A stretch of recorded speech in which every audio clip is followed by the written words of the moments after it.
mesti banget lah sebenarnya ini apa gue juga bingung sih sebenarnya mau Indonesia itu mau kayak digimanain buat menghadapi corona ini. Sebenarnya ada beberapa pilihan sih, tapi ada beberapa pilihan pertama nih ada di lockdown atau enggak. Nah, enggak. Ya udah lanjutin. Nah kalau di lockdown tuh gue mikirnya gini, banyak pertimbangan untuk di lockdown itu untuk Indonesia ya. Itu sih. Menurut kalian gimana nih? Kalau gue sih apa ya? Semua sebenarnya lockdown atau segala macam tuh bisa aja di Indonesia. Mau cara apapun tuh sebenarnya bisa dilaksanakan. Cuma ya pasti namanya pilihan ada plus minusnya ya. Cuma kalau di Indonesia itu yang susah itu orang-orang nggak mau apapun yang terjadi, nggak mau menerima minus dari sesuatu pilihan itu gitu. Jadi susah banget orang-orang untuk menerima resiko. Menurut lu gimana?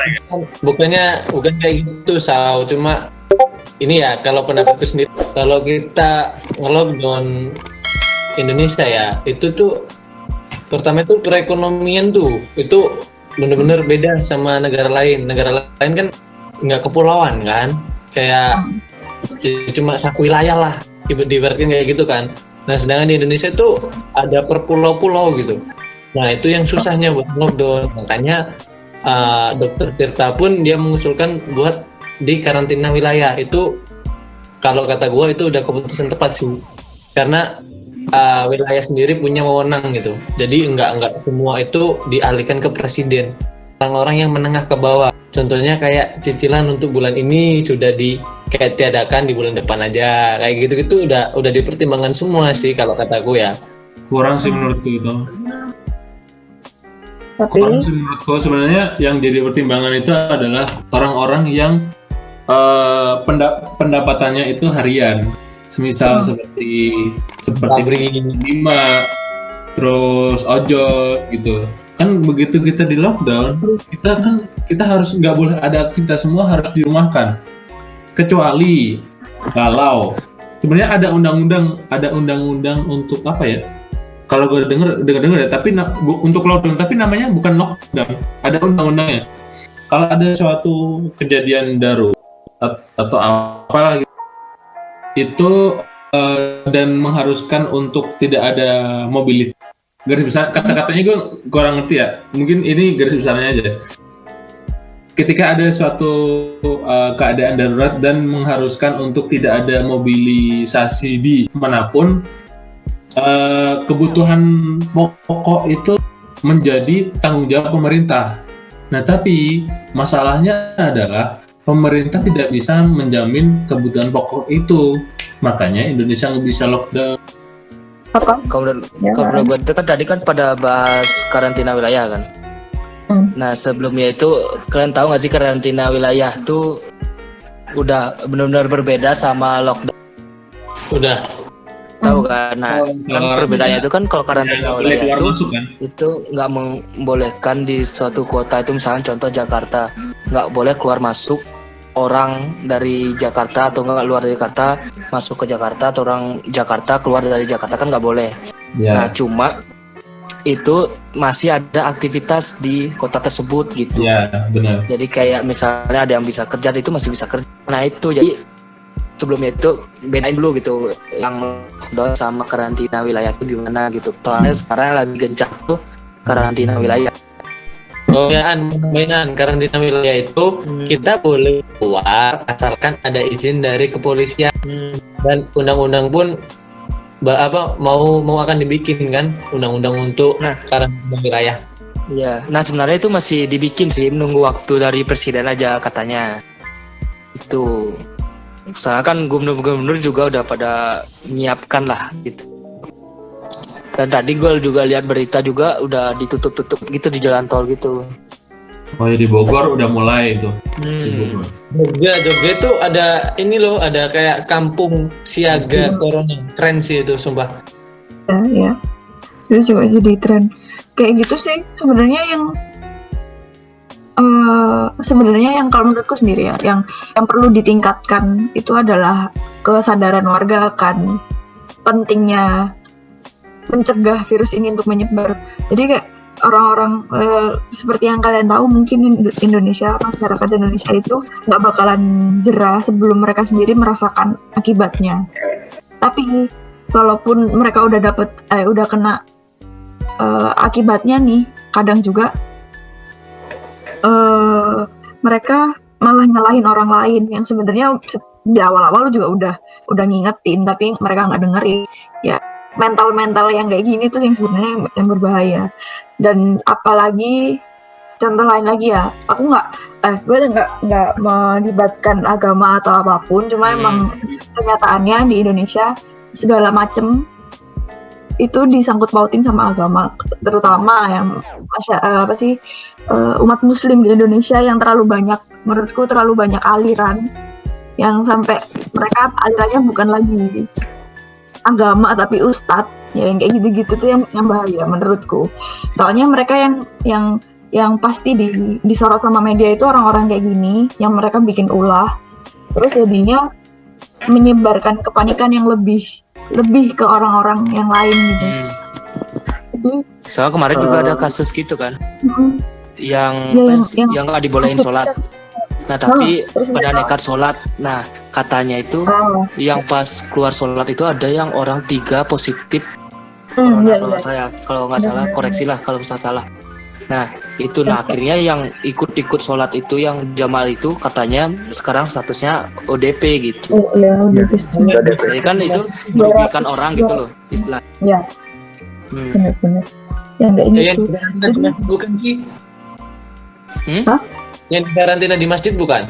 Iya. Ya itu gitu. Gitu. Nah jadi intinya tuh kalau kan misalnya melakukan sesuatu tuh ya dipikir dulu lah gitu, dampaknya untuk orang lain gimana gitu. Jangan itu yang susah, ini berbahaya kan. Mereka kebanyakan hanya mementingkan diri sendiri. Sumbu pendek lah ya. Nah. Ya, sumbu pendek. Sobat gurun. Iya. Tapi bukan berarti gimana nih yang belum berpendapat nih, tempat nih buat si Dimen nih. Masih hilang, cari aman dia. Ya kayak gitu. Jadi kembali lagi kesadaran diri masing-masing. Kalau misalnya lu sayang sama Indonesia, lu sayang sama keluarga lu sayang dengan keluarga yang sedang ada di Jakarta atau di wilayah yang zonanya merah, itu nggak boleh mudik. Nggak boleh mudik kan kata pemerintah juga, dan kata teman-teman yang dokter juga kan nggak boleh mudik. Karena kenapa? Ketika lu mudik, takutnya lu itu positif dan malah menyebarkan virus itu ke keluarga lu. Jadi carrier ya. Iya betul, carrier namanya. Orang-orang muda itu yang Indonesia sih, di semua negara sih, hampir 80% orang muda yang umur 20-an atau 30-an itu yang jadi carrier, yang bisa dari data gitu sih. Dari data. Jadi ya orang-orang harus mendengarkan apa kata sains dan fakta, itu yang susah. Iya. Juga kita tuh gini juga, maksudku kita pikirin juga kan, kasihan juga tenaga medis gitu kan. Yes. Kalau misalnya makin banyak yang kena, tenaga medisnya kasihan gitu, karena kan dikit juga gitu kan, dan belum ada lah gitu. Ada kasus baru kemarin apa tadi ya? Iya kemarin.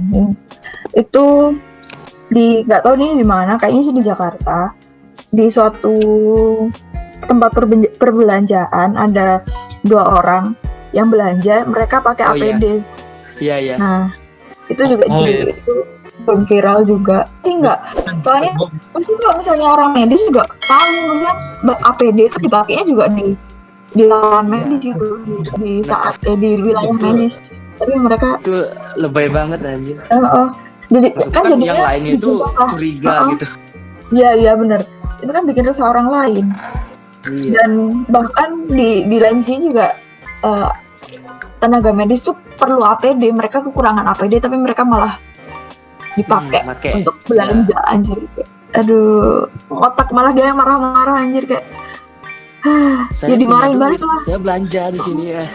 Ya saya mau belanja, nah itu hak saya. Terus yang marahin tuh, ya Anda yang bikin resah orang-orang yang belanja di sini, Mbak. Gitu. Kayak, ya bodoh sih, sumpah bodoh banget. Kayak, iya punya duit iya, tapi otaknya nggak ada anjir. Itulah Indonesia. Ada udah ada solusi tuh dari Dokter Tirta sih, yang katanya tuh kalian tuh mending membeli masker yang ini yang kain, jangan membeli masker konsumsi. Iya yang kain. Masker rimah. Itu bagus sih. Iya itu keren sih. Itu Itu solusinya guys. Kita kalau bisa minimal beli masker kain itu 5 katanya. Karena ya kan kita makainya tuh pasti Senin, Selasa, Rabu, Kamis, Jumat. Jadi Seninnya kita pakai, habis itu langsung kita cuci pakai air hangat gitu katanya kan. Terus pakai yang kedua gitu. Jadi kan bisa di rolling gitu makainya nanti terus dijemur gitu. Pokoknya tiap hari ganti ya. Katanya. Paling ini sih buat pesan juga sih. Emang pemerintah tuh ngasih statement, cuman pemerintah juga harus memikirkan masyarakat yang emang kurang mampu atau enggak dia itu membutuhkan apa sih pekerjaannya itu emang kayak ojol gitu. Iya. Nah, pemerintah tuh harus memikirkan seperti yang kayak gitu. Karena kenapa? Biasanya yang ojol-ojol itu emang bandel. Bukan bandel sih, ya kayak bandel gitu, kayak yang harus jualan lah. Itu pasti bandel. Kenapa? Karena kita juga nggak bisa nyalahin ojol. Mereka juga butuh makan dan bisa aja motor yang dia dipergunakan untuk ojol itu belum lunas.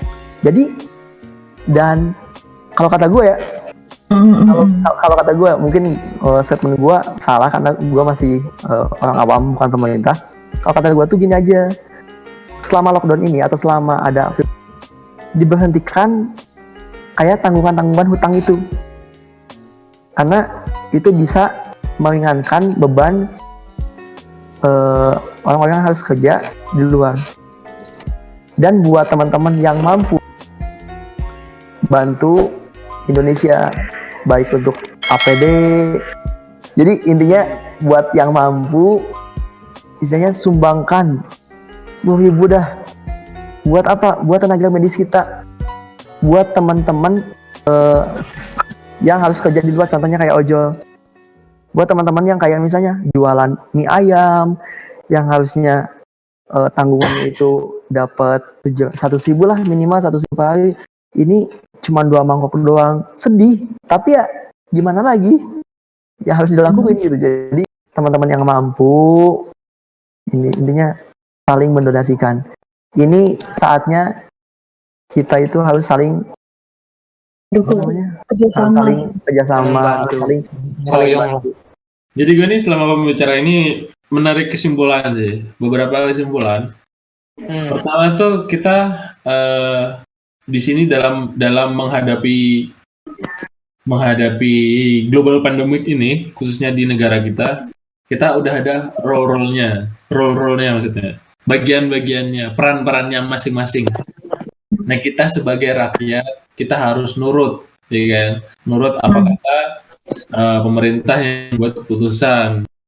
Si tenaga medis inilah yang harus kita selalu bantu supaya kalau seumpama ada rakyat yang terkena terinfeksi corona, dia ini tenaga medis ini siap untuk membantu